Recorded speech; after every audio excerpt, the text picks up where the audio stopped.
Hey, how's it going, guys? Muffin here. This is my, 8th attempt at making this video, so I'm just gonna make it. If it sounds like crap, it sounds like crap. We're gonna be talking about Fate Apocrypha today. I binged the entire anime in the span of 24 hours, and I'm just gonna give you guys my kind of thoughts on it, what I liked, what I didn't like. I'm not gonna recap the whole show, because I assume if you're watching this review, you've already seen the show, so you should kind of know everything. So, the base premise of this anime is basically it's an alternate timeline from the regular Fate Stay Night, and it takes place 60 years in the future from that. I might be wrong. It's either 60 years in the future from Fate Zero or from Fate Stay Night. It's one of the two. So, in this timeline, Shiro was saved by Kotomine and not by Kiritsugu. So he was raised in the priesthood, and now he wants to gather the Holy Grail, obviously, to save humanity and turn them into all mental forms of everything. Which is kind of weird, because how is that any form of salvation? If you're just a mind and no body, it's like, how does humanity even grow? And they actually make a point of that towards the end. How can humanity be given it's not even humanity even being given a choice, it's being forced to. And the other thing is that he's a ruler for this Holy Grail War. There are two rulers. So we had John d'Arc, and then we had, I'm not even going to try to pronounce his heroic spirit name.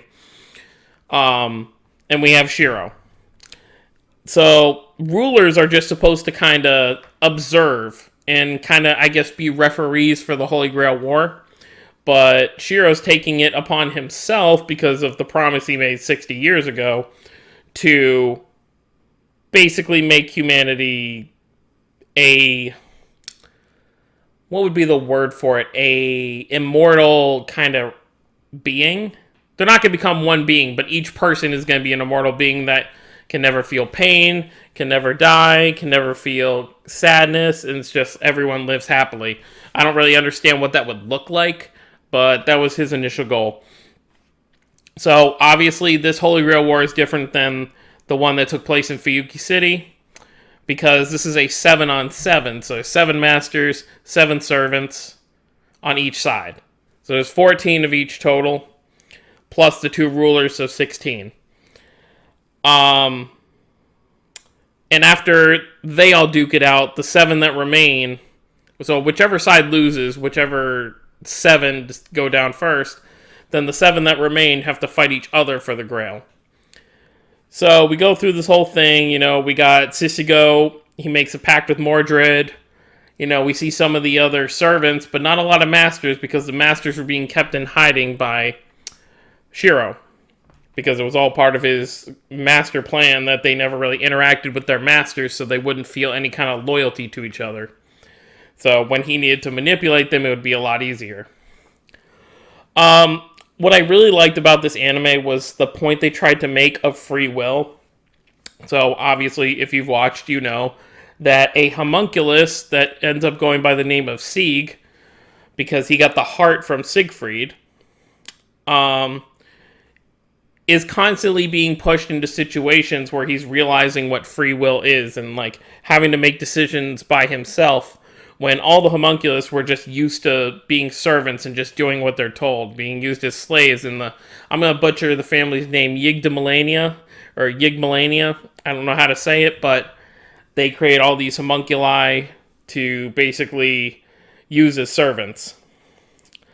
But he didn't want them to live that way, so he kept trying to fight against that destiny. And that's the purpose that kept going on, was that free will this, free will that.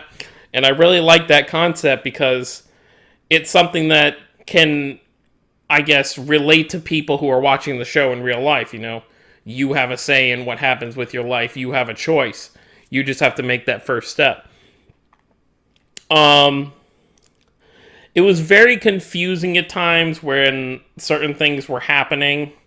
I'm still not sure I'm sure a lot of people who are Fate fanatics will probably be able to answer a lot of the questions I have, but obviously the whole situation with Jack the Ripper, it seemed like the little girl who's Jack the Ripper was actually multiple kids. I don't know what the whole deal with that was, but it was they were all born of evil, so they had to be slain, and that was the whole thing with Atlanta, and John d'Arc, Atlanta, wanted to just save all the children. She believed that every child could be saved regardless of what evil deeds they had done. But obviously John d'Arc didn't feel the same way.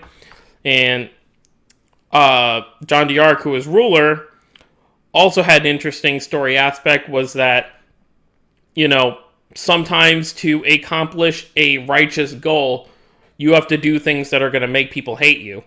So, obviously, when she was alive, she led her crusade, and it caused her to be burnt at the cross. And she doesn't regret any of that, because that was her life choice. She believed she was doing the will of her Lord, and she stands by that. But, not everyone's going to, I guess, see that as a positive thing. I love the whole interaction between Sisego and Mordred because, and I've heard a lot of people ship them together, and I think that's kind of disgusting because if you actually pay attention to the show, they have a more of a father-daughter kind of relationship.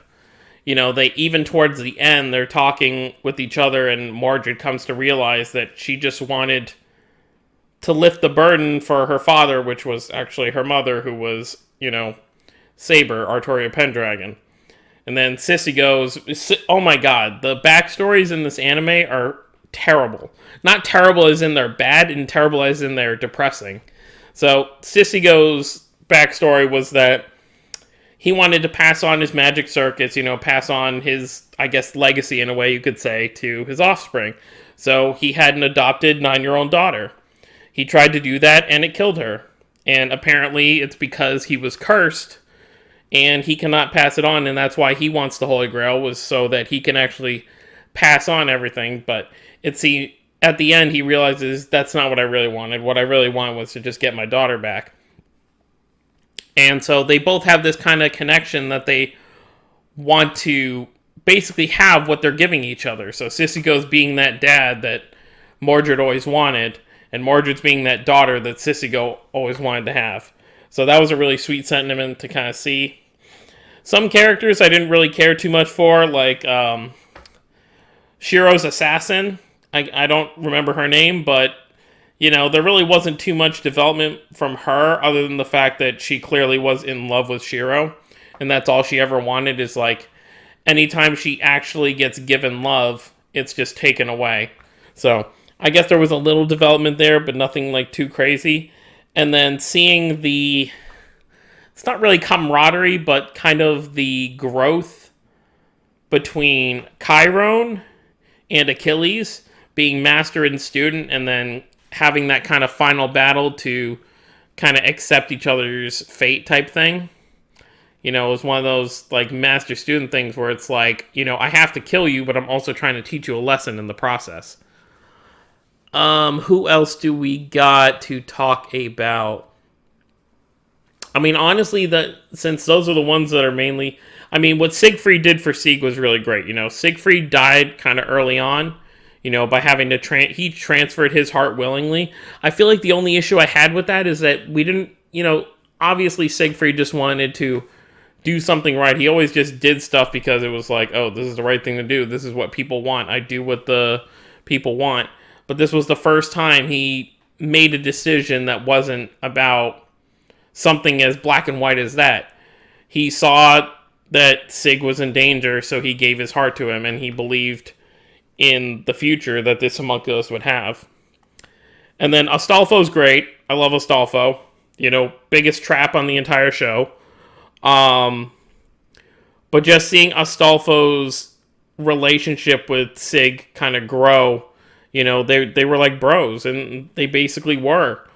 Astolfo was a really cheesy character at times, but you could always tell that what Astolfo really wanted most of all was to, I guess, be the warrior that, being one of the 12 paladins of Charlemagne, actually being able to live up to that name. And in the end, he was able to do that. I keep wanting to say she, but it's a he. What else is there to talk about lore-wise? We do get to see a lot of these backstories. So we saw the fire that Shiro was in, and we see a shadow of Kotomine saving him. I just would love to know how Shiro was actually raised by Kotomine. So I wonder if it's just one of those things where Kotomine won the battle against Kiritsugu and killed him, and then for whatever reason Kotomine saw, Shiro's body and was just like, okay, I'm gonna train this kid to be just like me.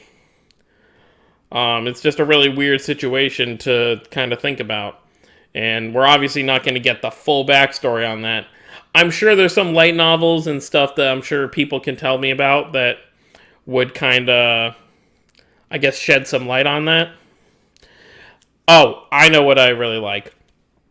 So, the Yggdrasilania family, originally starts out as a bunch of bad people who just treat their homunculi like slaves. But as you go through and they all start to grow, even I can't remember his name, he was the fat uncle. He was the biggest dickhead of them all in the beginning. Even just how he treated his servant and how he treated people around him. But in the end, you see him going around healing people, even though he still had that ego. He didn't want to show people he cared. He was still, he grew. And so did the brother and sister. I know his name's, the boy started with a C. I can't remember their names, but the brother and sister were great. He had Frankenstein, and even though he lost Frankenstein, he was able to learn from that and make himself even though he was not technically a master in the war anymore, he was still able to, push forward as a member of that family and do the right thing. And same thing with her. Like, she grew tremendously as well. Being able to realize her losses and who she really was. That she wasn't someone who could have survived in this war. That's why she passed on her magical circus to her brother. And it goes with the whole backstory. She had a pet dog, but I guess in the magical family, the dog would just get used for some kind of magical experiment, which really upset me how many dogs we saw getting killed in this anime. I think there was like 2 or 3 dog deaths on screen that we saw, and that really bugged me. But now I'll just kind of wrap up and talk about the ending. So obviously, Sieg wins the battle against Shiro and basically reverses the damage that was done by his wish to the Grail. And I guess... Oh, no. Before I get to that, I want to get to this one part. So, obviously, Ruler is supposed to not have emotion for specific people. God loves everyone equally, so she's supposed to treat everyone equally. And she had been taking over this young girl's body so that she could, have a physical form.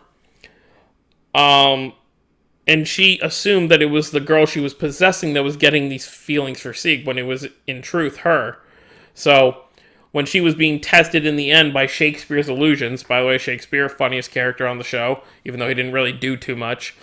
So she was being tested, and every time it came up to being something about Sieg, she would falter, and she would, kind of lose her cool. Anything else she could handle. It's just when it came to him, she was biased because she loved him. She was in love with him. So... that was really interesting that they kind of played into, and it was really cool in the end, too. If you watch past the credits, you get, like, a little aftermath scene where, Sieg had to go to sleep for a while to basically undo the damage that was done. He became a dragon, and then you eventually get this scene of John meeting up with Sieg again, and she confesses her love to him, which was, obviously, for a fan, the greatest scene we could have seen. Haha. But honestly, the way they wrap that up is like they finally, I guess, kind of get to be together. He gets to go back out in the world with her. At least that's how it seemed. But I'm really excited to see. I know there's going to be another Fate series coming up. It's Fate Extra. They've got an anime coming out, which I guess is kind of based on the video game I've been playing on PS4. So I'm sure it'll have a similar storyline. But post your comments down below. Let me know what you thought if you have watched this anime. And if you have not, let me know if you are going to watch it. Hit that subscribe button if you're new to the channel. I'll see you all next time.